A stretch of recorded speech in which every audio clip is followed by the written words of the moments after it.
Hi kids, I'm going to talk to you about fake news. I'm going to talk to you about the difference between fake news and biased news. And I'm going to talk to you about the difference between fake news and news that people just don't like. And I'm going to talk to you about this thing called retractions. And then I'm going to show you some fake news websites. Actually, let's start by looking at the fake news websites. They're at the end of the document, but I'll show you some of them. So some of these you won't be able to access because Ridgewood has good spam filters, but just to give you like a visual sense of what is hitting you when you look at a fake news website, as my eyes skim over this first one, which is the gatewaypundit.com, I see like WTH question mark, media lied, people died, breaking revelation. This is stuff that you already know is associated with sensational news, which is, something that you would see in news to indicate it's biased. But exclamation points, right? But this website takes it a little farther and puts stories that are just straight up not true. Here's another fake news website. So they tend to look incredibly sensationalistic. Also, they tend to have a lot of like corny ads. Here's another one. Here's a fourth one. Oh, that one's maybe a little. All right. Here's another one. I'll talk about this again in a few minutes, but you should know that these fake news websites also have real news on them, but they'll mix in fake news with real news. All right, so let's go through this a little bit at a time. These are kind of long notes. They're probably the longest notes you'll get this quarter from me, but there's a lot to say about fake news. All right, so this first blank is fake, right? Fake news. Fake news is different from biased news. And it's also different from news that's wrong by accident. And I'm going to talk about those differences. If you miss a word, rewind or pause to type it in your notes. Reporters who write biased news stories, that's BIASED, biased news stories. That's also here. We've talked about bias. Reporters who write biased news stories believe that they are reporting facts. And they're almost never trying to force a particular point of view. You'd have to be a pretty shady reporter to have that be your goal. And your editors probably wouldn't permit it anyway. In the same way that police are devoted to law enforcement and attorneys are devoted to representing their clients and doctors are devoted to healing people, journalists are devoted to truth. And that might sound weird because we're living in an era where public trust in journalism is very low, but it's true. Journalists' number one obligation they feel in their hearts is to reporting facts. So when a journalist writes a biased news story, they're generally not trying to write it to be biased on purpose. Bias just creeps in. It creeps in by accident. That's this word. Because all of us, if we try to sound factual, are going to be influenced a little bit nonetheless by what we really believe. If we try to write a news story, our bias is usually going to affect our writing at least a little bit without us realizing it. So when you read a biased news story, usually the person who wrote it and the editors who read it felt like it was factual. And actually, if you have the same opinions, the same sort of like political viewpoint as the people who wrote it, you'll probably think it's factual too. The bias is often only noticeable to somebody on the opposite side of the political spectrum. All right, so here's the difference. Fake news is untruthful on purpose. People who write fake news know that it's not true, and they do it anyway. And fake news contains outright lies. outright lies, not facts that are reported in kind of a sensationalist way. Not, news stories that maybe omit a couple facts here and there that actually would have given a fuller picture, right? Fake news has things that are demonstrably false. They're provably false. People who write fake news know they're writing lies. I'll probably give you next class a couple articles where there are interviews with people who write fake news, asking them, well, why did you do it? The answer is money. But it's interesting to get inside the head of a person who writes fake news. But fake news is not the same as normal news that might have some bias. Fake news is dangerous, right? For obvious reasons, and it should be avoided. That's this blank. But you can't really avoid biased news because almost all hard news is at least a tiny bit biased. And we've talked about this. In order for you to be well informed, what you need to do is you need to get your news from more than one source, and those sources should be from different ends of the political spectrum. This is the political spectrum, if you don't know what I'm talking about, right? Over here is right-wing Republicans. Over here is left-wing Democrats. Over here, you might also put the word liberal. Over here, you might put the word conservative. So if you remember that all sides media bias image, if you want to be well informed, you want to read news from more than one source. So, for example, a lot of times I read the New York Times pretty regularly. It's a big, important newspaper, and it's relevant to me, right? Because I live in the New York area, and New York Times is here. But I also read the Wall Street Journal, and I also read Fox Online News, because I want to be well informed, and I want to see how this outlet and this outlet, for example, are reporting the same story. I also like USA Today. I think that's interesting point of view. Sometimes they have a very particular voice that's more like down to earth. It's easier for young people to read, actually. And, I actually read a lot of these other sources too, here and there. But these are the couple main ones that I look at regularly because I want to make sure that I'm getting a full picture. And that's how you get the full picture, is you get your news from more than one source. And that way you're able to notice what parts of the news stories are being influenced by the reporter's opinions and what parts are actually facts, like provable, unbiased facts. Okay, so it's really important that you understand that fake news and biased news are different. And there are two main reasons for this. The first one is if you believe a real news source is a fake news source, you may ignore real news. So if somebody told you, oh, Fox News is fake news, oh, New York Times is fake news, CNN is fake news, and you believe them, now they've succeeded in convincing you that there's this whole legitimate news outlet that you just shouldn't pay attention to. That's not good. And also, if you can't tell the difference between real news and fake news, you may not know that fake news is fake news when you see it. And at the end of this set of notes, I'm going to tell you about what is the key thing you should rely on to check fake news. Okay, here's the next thing I want you to know about fake news. Not only is fake news not the same as news that's just biased, fake news is not just news that's bad or news that's critical. Crud, I'm trying to remember now. I was trying to remember what went in that blank.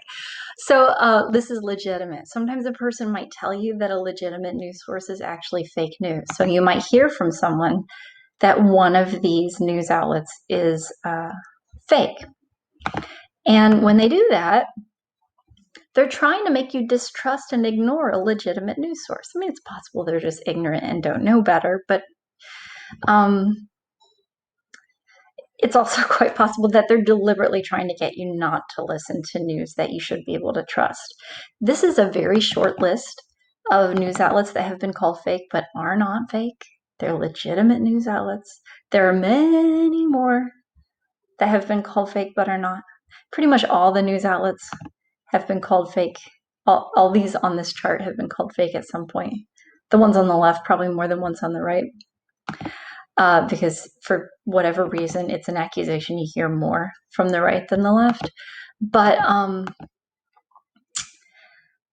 here are some examples of tweets that are accusing different news outlets of being fake. This tweet is interesting because it says 91% of the network news about me is negative, parentheses, fake. That reveals that to this tweeter, negative news and fake news are the same. It's not true. It's not true. And I want you to understand as an American that if anyone ever says to you, journalists should be more polite, the media should learn some manners, these reporters don't know how to act, everything they print is so negative and so bad, do not listen to that. Okay? I can get heated about this topic. Journalism, right, exists to tell people, you and me, in a democracy, the truth about what the government mainly is doing. I mean, while they're at it, they do other things too, right? Like they tell us, what Kim Kardashian is wearing this weekend.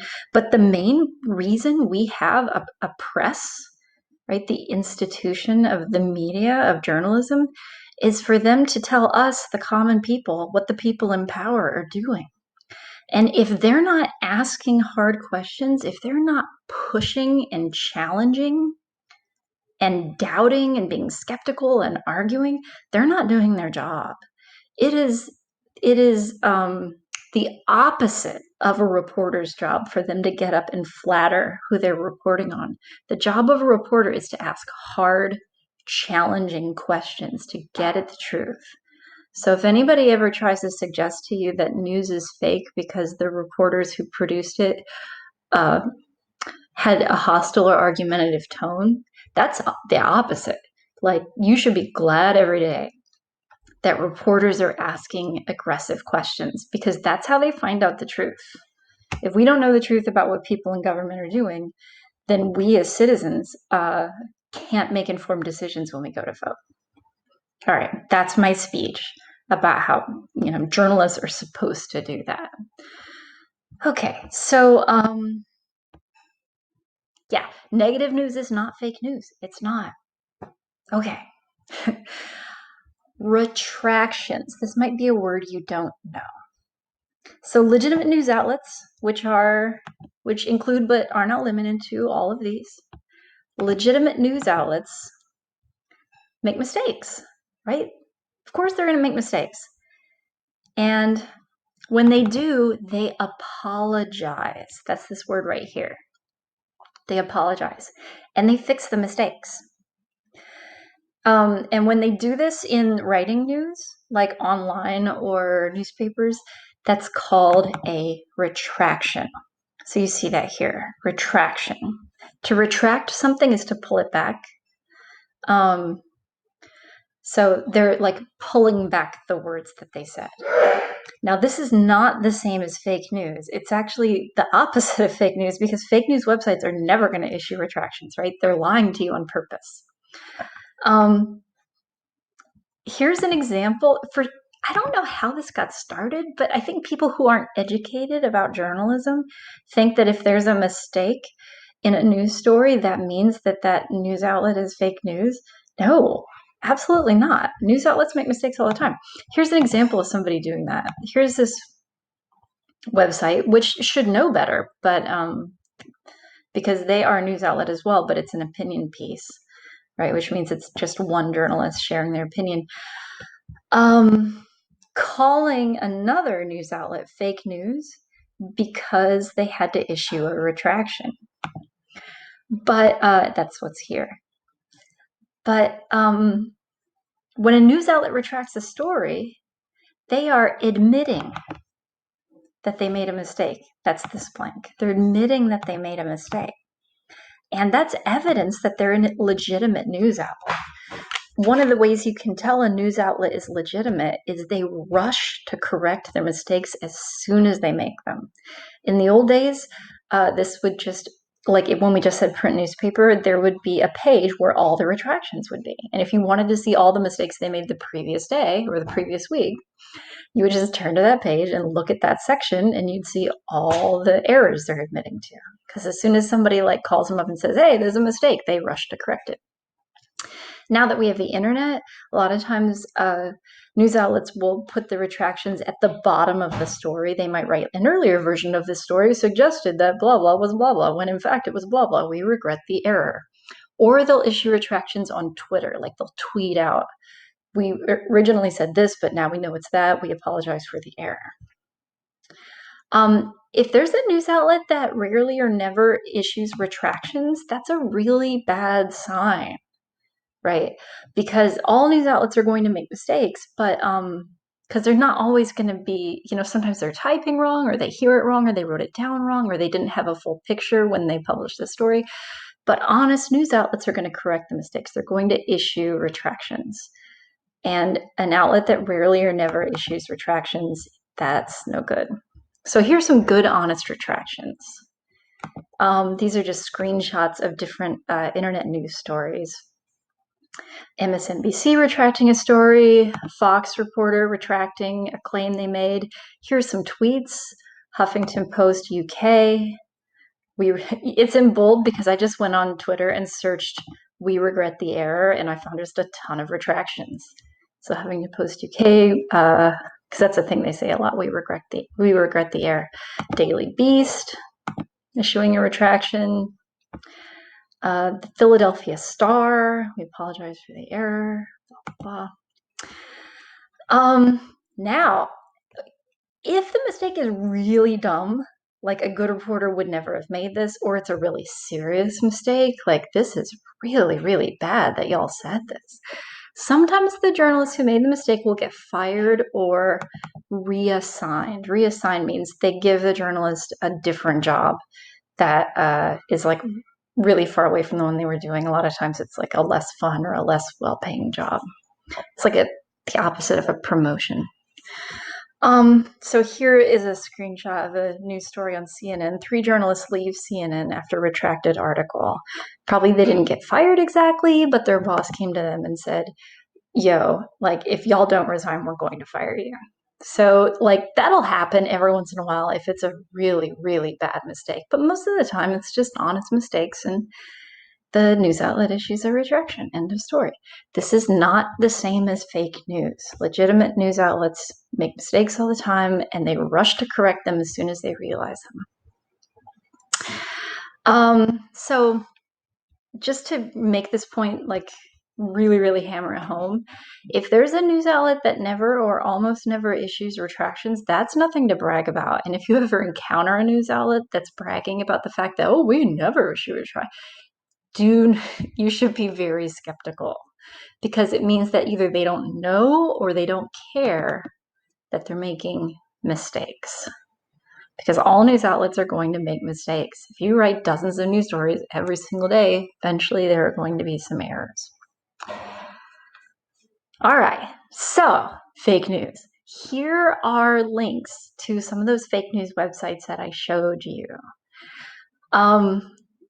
A lot of these Ridgewood spam filters will filter out, but I think you can probably access a couple. And if you're working at home and you're on your home, if you're on your home network, can you access these? Maybe. Anyway, I hope you can get a couple to come up so you can just poke around. As I said before, you'll see real news on these websites, but you'll also see news that's deliberately false. So, and I say that right here. So you might be asking yourself, well, what do you do if you see a news story and you don't know whether it's real or false? You use a fact-checking website. A fact-checking website. I use these constantly. I'm on these like multiple times a week. As soon as I see something on social media and I don't know if it's true or not, I go to one of these. 3 that I use a lot are PolitiFact and FactCheck and Snopes. And if somebody ever tries to tell you that, oh, that fact-checking website's fake news, that's just a straight up lie. Like, it's just not true. It's pretty insidious that people want to try to convince you that the fact checkers are lying, because it's like, if you can't trust the fact checkers, who can you trust, right? But they're not. You don't even have to trust me that they're truthful, because you can actually just go to any report on any of these three websites and they show you, when they do any particular fact check, the evidence. They show you the evidence. So let's just click on this first one, PolitiFact. Dun, dun, dun, dun, dun. PolitiFact is fun because it has these little graphics. So here on their homepage are some recent things that people said, and they're saying, is it true? Is it not true? So here's this thing Donald Trump says, they're rating that half true. Here's this thing this woman Mandy Cohen said, they're calling that half true. If we click on any of these, we don't have to just trust that it's half true. PolitiFact will lay out the evidence for it.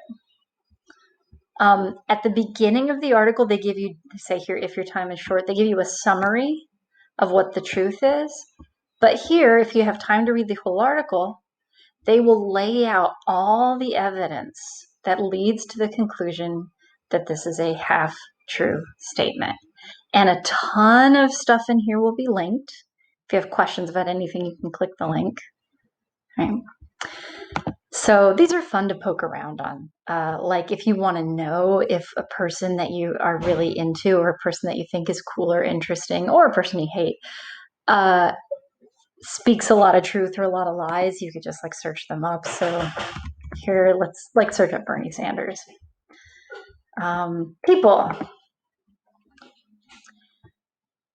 Where's my? There he is. So here, if you look at the PolitiFact page for a person, you'll get like scorecard. So they've done all, if you add all these numbers together, that's how many times they fact checked things he said. And here's how they all came out. And if you look at this and you think, oh my God, this guy's a big old liar because he only has 12% fully true. I'm sorry to say that this is about the distribution you get for like every politician.